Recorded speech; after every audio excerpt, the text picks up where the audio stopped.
Je veux me féliciter effectivement que nous arrivions au vote final sur ce texte, d'un texte qui nous permet de poser les premières pierres d'un statut de l'élu. Il n'y a pas forcément tout ce que nous aurions souhaité, mais qui, j'en demeure convaincue, répond en tout cas à une grande partie de l'attente des élus locaux. Et je veux le dire à l'ensemble des élus,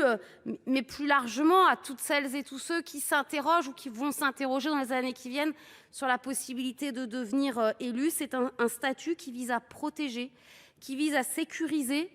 et très certainement qui contribue à redonner ses lettres de noblesse à ce beau mot qui est celui de l'engagement, d'un engagement au service des autres, dans une société où parfois l'engagement est de plus en plus complexe, compliqué, voire maltraité. Je crois que si nous pouvons y contribuer avec humilité, nous aurons en tout cas permis aux choses d'avancer. Je veux vous dire en revanche, Madame la Ministre, que bien évidemment, il demeurera des freins et le statut de l'élu, mais vous le savez, n'est pas l'alpha et l'oméga au remède de cette crise de l'engagement que nous voyons pointer, notamment pour 2026, et que nous avons besoin, les élus locaux ont besoin, nos territoires ont besoin d'un véritable texte aujourd'hui de décentralisation, de déconcentration, de leur redonner les moyens, cette capacité à agir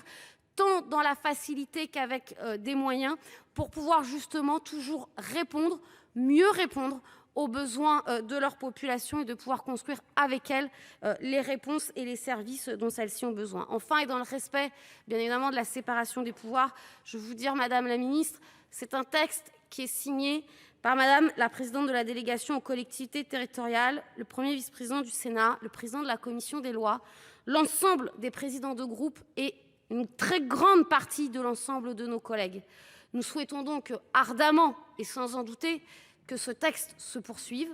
continue son chemin législatif pour que réellement nous puissions acter ensemble la naissance d'un statut de l'élu dans notre pays. Je vous remercie.